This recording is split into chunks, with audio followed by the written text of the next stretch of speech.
Hello मेरे प्रिय छात्र और छात्राओं, फिर से आप सबका आपके अपने चैनल महेश मंत्रा क्लासेस पर आप सबका स्वागत है।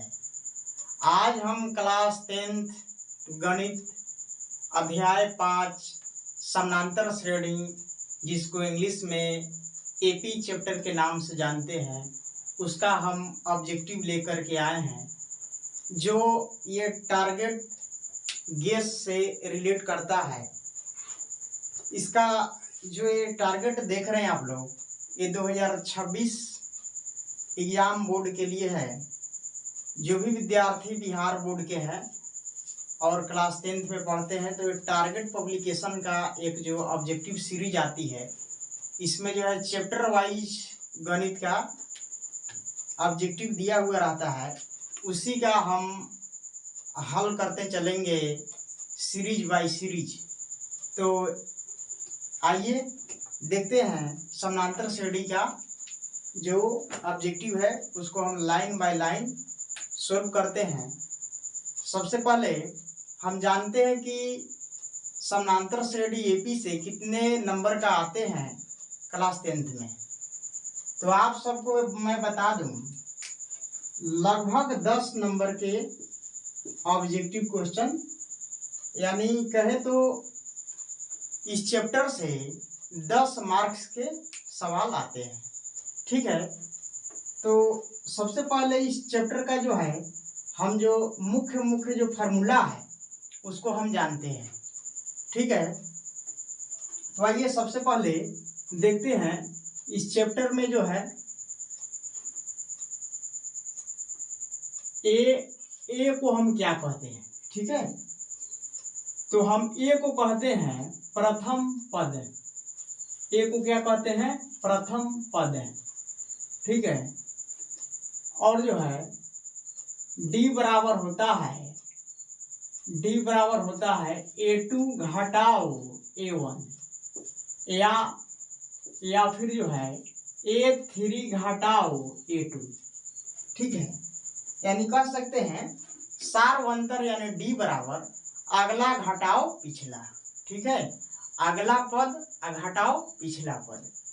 ठीक है, या फिर जो है A4 घटाओ A3 लिख सकते हैं। ठीक है, अब यहाँ देखिए जो है n बराबर क्या होता है, तो n बराबर होता है पदों की संख्या।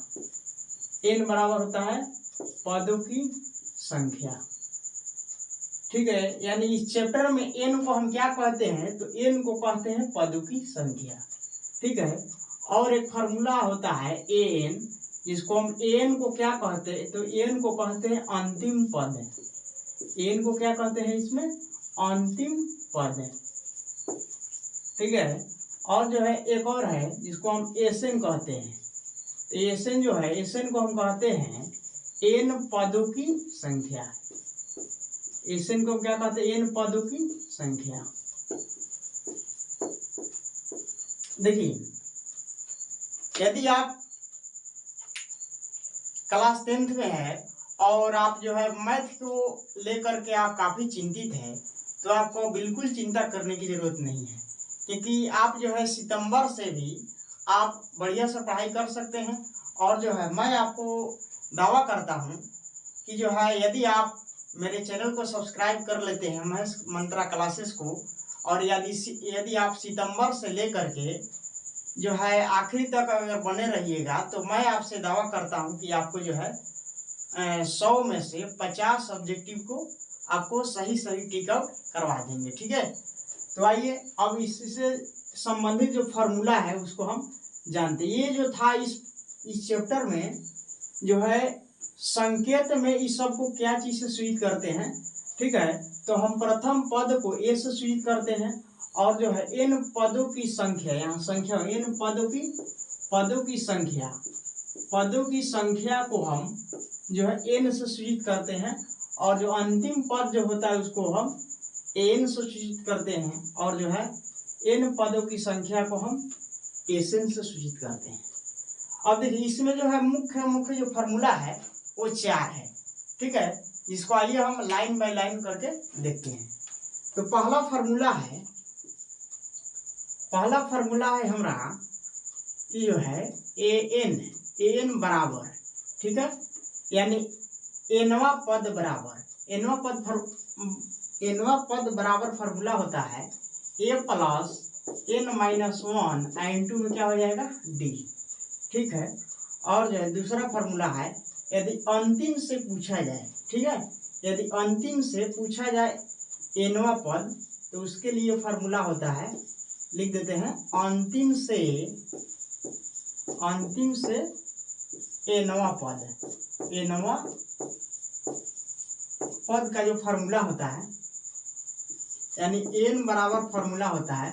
देखिए ये जो होता है शुरू से एनवा पद का फार्मूला होता है A plus N minus one into D, और अंतिम से एनवा पद का फार्मूला होता है इस प्लस के जगह पर क्या हो जाएगा माइनस हो जाएगा, तो हो जाए A minus N minus one into क्या हो जाएगा डी, यानी एन बराबर हो जाएगा A minus N minus one into में क्या हो जाएगा डी हो जाएगा।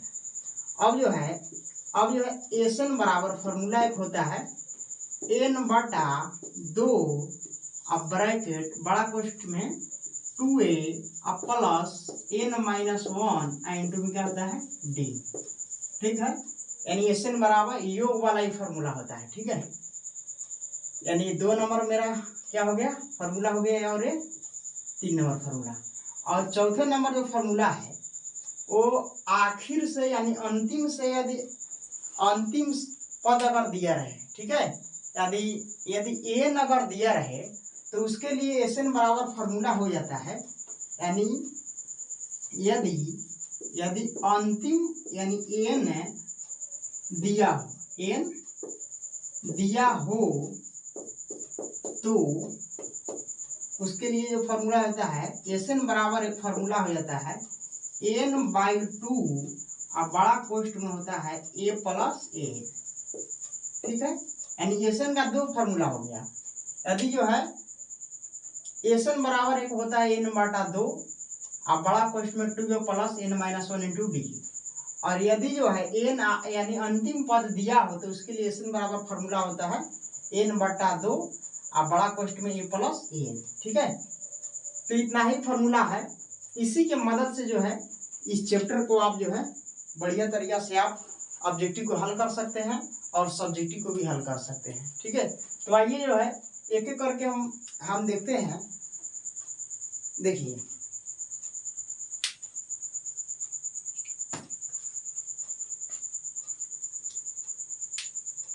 तो उम्मीद करते हैं आप जो है फार्मूला है आप जो है इसको दिमाग में नोट कर लिए होंगे, ठीक है। अब देखिए एक एक करके ऑब्जेक्टिव को हम हल करते हैं, जिसको आप ध्यानपूर्वक हमारे वीडियो को देखते रहिए और जो है अपने दोस्तों के साथ शेयर कीजिए, ताकि जो है आपका दोस्त भी अच्छे से अच्छे नंबर को प्राप्त कर सके 2026 में, ठीक है। तो आइए देखते हैं सवाल नंबर 1 जो है ये क्या कहता है। सवाल नंबर 1 में कहा जा रहा है समांतर श्रेणी 1,5,9 डॉट डॉट का सारवंतर है, ठीक है, यानी सारवंतर यानी को हम डी बराबर, डी को हम क्या कहते हैं सारवंतर, यानी डी बराबर एक फार्मूला होता है हम अभी आपको बताए हैं, डी बराबर होता है a2 घटाव a1, a2 घटाव a1, यानी a2 जो है ये दूसरा पद है और a1 जो है ये पहला पद है। तो यहाँ देखिए a2 कितना है 5 है और a1 कितना है जो है क्या है 1 है। तो देखिए समानांतर श्रेणी में होने के लिए एक शर्त है, हमेशा सारवंतर यदि समान अगर आएगा तो वो समानांतर श्रेणी में है, यदि सारवंतर जो है बदल बदल करके आने लगेगा तो वो समानांतर श्रेणी में यानी एपी में नहीं है, ठीक है। तो यहाँ देखिए सारवंतर को हम पदांतर के नाम से जानते हैं, ठीक है, सारवंतर को हम क्या कहते हैं पदांतर। देख लीजिए सारवंतर एक ही नाम है, सारवंतर या फिर पदांतर, पदांतर एक ही होता है। याद देखिए a2 बराबर जो है डी बराबर फॉर्मूला है a2 घटाव a1, A2 का मान यहाँ कितना है 5 है, तो यहाँ 5 घटाओ कितना हो जाएगा 1 हो जाएगा। अब देखिए 5 में से जब 1 घटेगा तो क्या हो जाएगा 4 हो जाएगा। फिर जो है आप ऐसे भी निकाल सकते हैं, D बराबर हम ऐसे भी तो लिख सकते थे, D बराबर यानी जो है इसमें देखिए 3 पद दिया है लगातार, 1 2 3 3 पद दिया है, तो हम ऐसे भी लिख सकते थे A3 घटाओ कितना हो जाएगा A2। तो A3 का मान देखिए, A3 का मान कितना है, तो यहाँ पर है 9 है, और A2 का मान कितना है 5 है, तो यहाँ रख दिए। 9 में से जब 5 घटे तो कितना हो जाएगा 4, यानी जो है सार्वंतर समान आने लगा। जब सार्वंतर जब समान आएगा ना तो जो है वो एपी में होते हैं, ठीक है। तो इसलिए देखिए ये ऑप्शन में कौन हो जाएगा 4 जो होगा ना, ये ऑप्शन नंबर सी हो जाएगा, यही क्या हो जाएगा सार्वंतर हो जाएगा। अब देखिए निम्नलिखित में से कौन जो है समानांतर श्रेणी में है, ठीक है। जो सवाल नंबर 1 था उसी के जैसा जो है सवाल नंबर 2 है। तो देखिए इसमें जो है ये सवाल नंबर 1 था और सवाल नंबर अब 2 को देखिए। तो ऑप्शन ए में है 1,7,9,16, ठीक है। एक और हम आपको बात बता दें, यदि किसी कोई जो श्रेणी होगा, कोई सूची होगा, किसी विशेष नियम का पालन करते हुए अगर आगे बढ़ते जाएगा तो वो एपी में है। यदि जो है किसी विशेष नियम का यदि आप पालन न करेगा तो वो एपी में नहीं होगा। जैसे यहाँ देखिए, यहाँ 1,7 हो गया है, कितना का जो है बढ़ोतरी हुआ है, तो यहाँ 6 हुआ है, यानी 1 में हम 6 जोड़े तो कितना हो गया है 7 हो गया है। तो फिर ये जाहिर सी बात है 7 में फिर हम 6 जोड़ेंगे तो 7 6 13 यहाँ होना चाहिए, जबकि यहाँ 9 है, तो पहले ही कट जाएगा। ये जो है ये ऑप्शन नंबर ए नहीं होगा। अब देखिए ऑप्शन नंबर बी जो है ये भी जो है नहीं होगा, क्योंकि जो है यहाँ जो है ये बेस तो क्या है एक जैसा है, पर घात जो है ये अलग अलग हो गया है। और एक और बात आपको बता दें कि जो है इसमें से अगर घटाया जाएगा A2 घटाओ अगर A1 किया जाएगा ना तो ये घटेगा भी नहीं, यानी जो है इसी फॉर्मेट पर आ जाएगा, एक्स क्यूब घटाओ कितना हो जाएगा एक्स स्क्वायर, ये घटेगा ही नहीं। क्योंकि यहाँ देखिए आधार तो सेम है पर घात क्या है, घात अलग अलग होने की वजह से नहीं घटेगा, ठीक है। तो ये इसलिए ये भी ऑप्शन नहीं हो पाएगा, ये भी एपी में नहीं होगा, ठीक है। और ऑप्शन नंबर सी में देखिए, तो ऑप्शन नंबर सी में जो है यहाँ 1 एक्स है और यहाँ 2 एक्स है, फिर यहाँ 3 एक्स है, यहाँ 4 एक्स है, यानी एक विशेष नियम का पालन करते हुए क्या हो रहा है आगे बढ़ते जा रहा है, और यहाँ डॉट डॉट भी हो सकता है, इसलिए कितना हो जाएगा मेरा ऑप्शन कितना हो जाएगा ऑप्शन नंबर सी हो जाएगा। यहाँ लिख सकते हैं ना डी बराबर फॉर्मूला A2 घटाओ कितना A1, तो ऑप्शन नंबर सी के लिए है। तो यहाँ देखिए A2 कितना है 2x है, 2x और A1 कितना है x है, तो देखिए यहाँ 2x में से 1x घटेगा तो कितना हो जाएगा x, यानी आप कहीं से घटा सकते हैं। यहाँ चौथा पद है, चौथा पद घटाओ तीसरा पद, तो यहाँ भी क्या हो जाएगा 4x में से 3x घटेगा तो कितना हो जाएगा 1x होगा, ठीक है। तो ऑप्शन नंबर हमारा कितना हो जाएगा सी हो जाएगा। अब देखिए उसी का उल्टा पूछा जाएगा, निम्नलिखित में से कौन जो है समानांतर श्रेणी में नहीं है।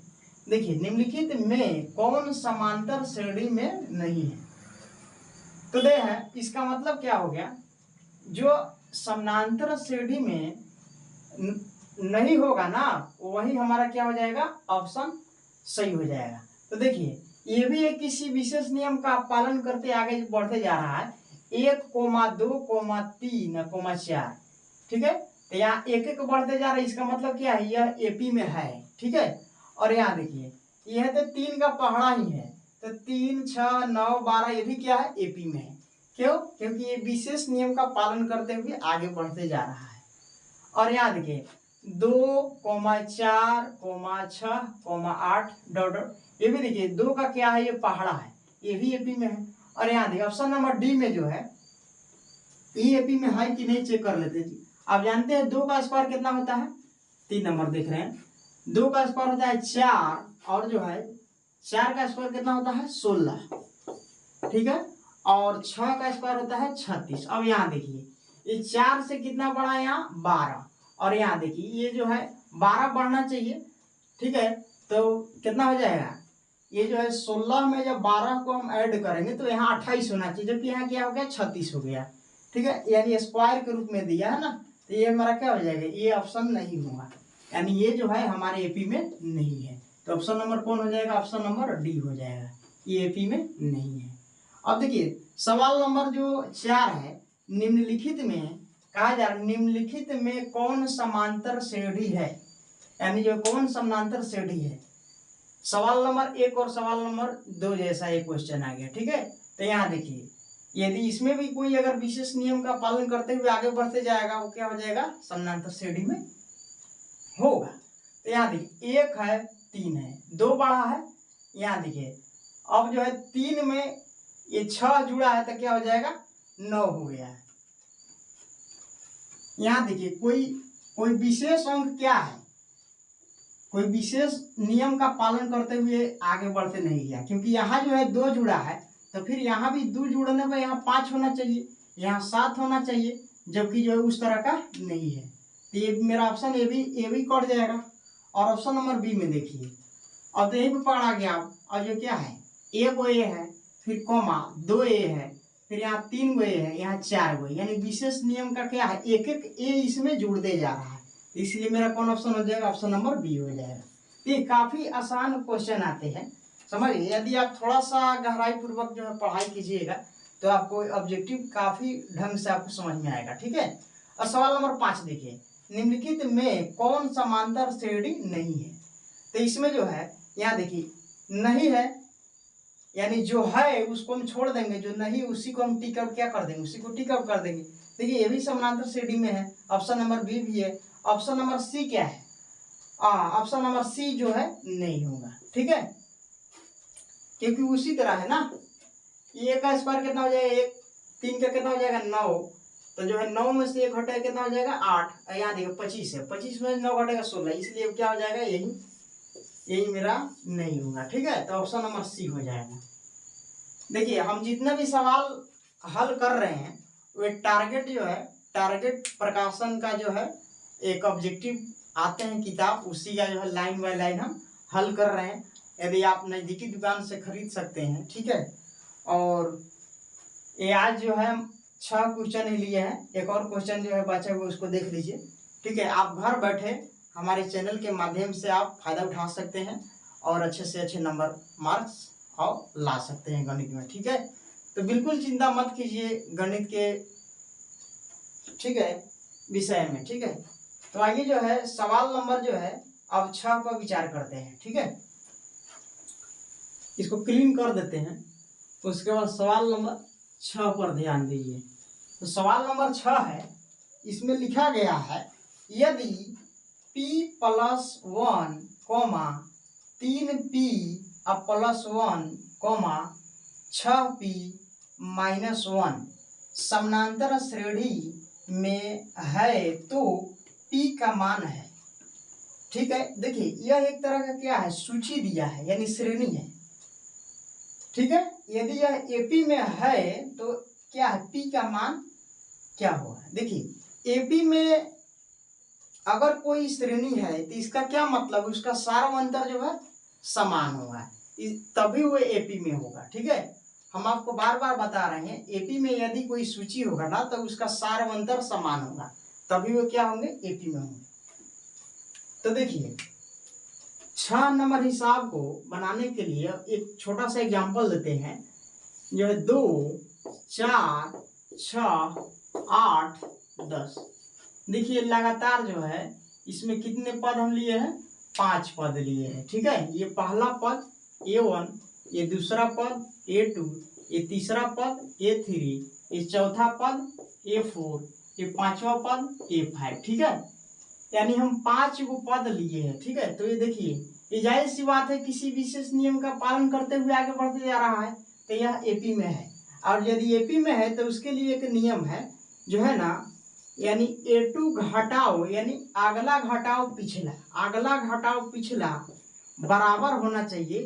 फिर इसी सूची में का अगला यानी दूसरा यानी अन्य पद यानी अगला घटाओ पिछला के बराबर होना चाहिए, तभी क्या है यह एपी में माना जाता है, ठीक है। अब देखिए यहाँ जो है 5 पद लिए हैं, तो A2 - A1, ठीक है, और बराबर में, यानी जो हम लेफ्ट साइड में ले लिए हैं उसको छोड़ करके क्या करेंगे, हम दूसरा लेंगे हम, ठीक है। तो इधर कितना हो गया है A3 घटा कितना हो जाएगा A2। ध्यान रखना है जो लेफ्ट साइड में जो है ना, जो पद ले लिए ना उसको छोड़ करके दूसरा पद लेना है राइट साइड में, ठीक है। तो यहाँ A2 ले लिए तो यहाँ A2 लेना मुनासिब नहीं माना जाएगा, इसलिए कहा लिए A3 लिए, ठीक है। तो यहाँ देखिए अगर दोनों तरफ जो है बराबर अगर आ जाएगा तो समझिएगा ये पी में है, ठीक है। A2 का मान देखिए यहाँ पर कितना है 4 और घटाओ कितना हो जाएगा 2। फिर यहाँ देखिए A3 का मान कितना दिया है 6 और घटाओ कितना है 4। अब देखिएगा ये 4 में से जब कितना है, 4 में से जब 2 घटेगा तो 2 हो जाएगा। अब बराबर देखिए 6 में से जब 4 घटे 2, यानी लेफ्ट साइड बराबर राइट साइड आ गया। इसका मतलब क्या है, ये AP में है। और जब इस तरह का जब रहेगा ना तो AP में माना जाएगा। उसी फॉर्मेट पर हम सवाल नंबर 6 को हम बैठाएंगे और P का मान आराम से निकाल लेंगे, ठीक है। तो देखिए अब उम्मीद कर रहे हैं कि ये पैटर्न आपको समझ में आया होगा। अब सवाल नंबर 6 को हल करते हैं, ठीक है। देखिए यहाँ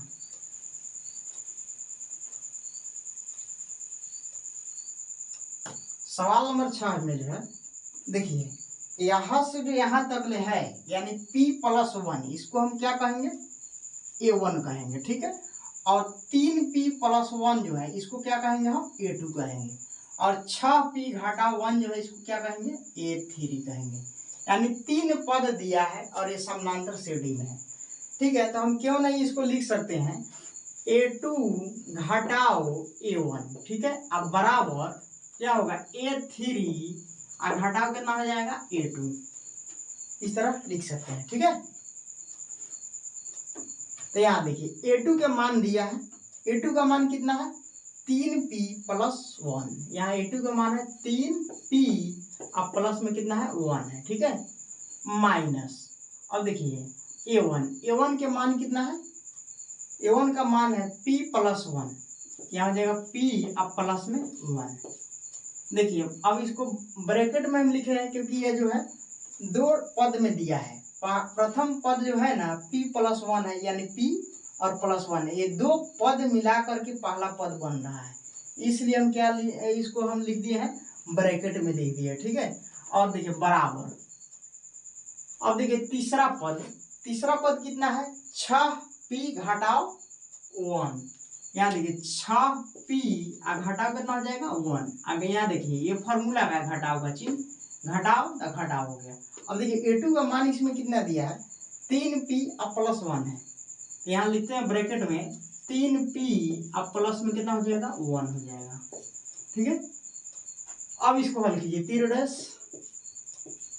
तो यहाँ देखिए अब ये माइनस से ब्रैकेट में गुना होगा तो क्या हो जाएगा, ये पहले जैसे का तैसे 3P और कितना जाएगा प्लस में 1, ये माइनस से गुना होगा। ये P के पीछे कौन सा चिन्ह है तो प्लस का चिन्ह है, ठीक है। तो प्लस और गुना माइनस क्या हो जाएगा माइनस, तो माइनस में क्या हो जाएगा P हो जाएगा, और प्लस और गुना माइनस क्या हो जाएगा तो ये भी माइनस में हो जाएगा 1 हो जाएगा, ठीक है। बराबर ये 6 देखिए 6P माइनस में कितना है 1 और ये माइनस से गुना होगा तो प्लस और गुना माइनस क्या हो जाएगा माइनस। ये देखिए छोटा कोष्टक में जो 3P दिखाई दे रहा है तो 3P के पहले कौन सा चिन्ह है यानी साइन है तो प्लस का चिन्ह है, ठीक है। और प्लस का गुना माइनस क्या होता है तो माइनस होता है, इसलिए हम यहाँ माइनस लिख दिए। यहाँ कितना हो जाएगा 3P हो जाएगा। और देखिए यहाँ प्लस है यहाँ माइनस है, तो प्लस गुना माइनस क्या हो जाएगा माइनस, ये कितना हो जाएगा 1 हो जाएगा, ठीक है। अब देखिए जो समान राशि वाला है उसको हम एक तरफ क्या करते हैं, एक तरफ खींच लेते हैं और उसको क्या करते हैं जोड़ घटाव करते हैं, ठीक है। तो यहाँ देखिए यहाँ कितना है 1 है प्लस में, यहाँ 1 है क्या माइनस में, ये भी क्या हो जाएगा कैंसिल हो जाएगा, ठीक है। यहाँ देखिए उसी तरह यहाँ भी क्या हो जाएगा, यहाँ 6P है और घटाव कितना है 3P है। तो पहले लेफ्ट को जैसे के तैसे लिख देते हैं। लेफ्ट में कितना बच गया 3P बच गया, 3P नहीं बचा ना, 3P में से P हटेगा तो कितना हो जाएगा 2P बच जाएगा। कितना बच जाएगा 2P, क्योंकि एक यहाँ P है और यहाँ 3 गो P है। 3 गो P में से एगो P घटेगा तो कितना हो जाएगा 2 गो P हो जाएगा, यानी 2P बच गया। अब देखिए 6P में से 3P घटेगा तो क्या हो जाएगा, यहाँ हो जाएगा 3P हो जाएगा, ठीक है। और देखिए, और यहाँ पर जो है माइनस में 1 और यहाँ माइनस में 1 कितना हो जाएगा, माइनस में कितना हो जाएगा, माइनस में 2 हो जाएगा। ठीक है, अब देखिए, अब -2 है तो हम क्या करेंगे, -2 को हम इधर लाएंगे, तो -2 जब इधर आएगा तो क्या हो जाएगा, प्लस में हो जाएगा। ठीक है, यहाँ हो जाएगा प्लस। अब देखिए ये -2 +2p है और इसको जब उधर भेजेंगे तो क्या हो जाएगा, माइनस में चला जाएगा, तो 3p घटाओ कितना हो जाएगा, 2p हो जाएगा। ठीक है, यानी जो है 2 बराबर आ गया, 3 गो p में से 2 गो p घटेगा तो कितना हो जाएगा, 1 गो p, यानी p का मान कितना आ गया हमारा, 2 आ गया। तो p का मान देखिए कहीं अगर 2 अगर है वो भी ऑप्शन हो जाएगा। ऑप्शन नंबर बी में आपको दिखाई दे रहा होगा, ऑप्शन नंबर बी, यानी p का मान कितना आ गया, इसमें 2 आ गया। ठीक है, तो जो है आज जो है मात्र 6 क्वेश्चन आप सबके बीच मैंने हल किया। अगले दिन 6 के आगे देखा जाएगा। तब तक इतना ही। जय हिंद, जय भारत।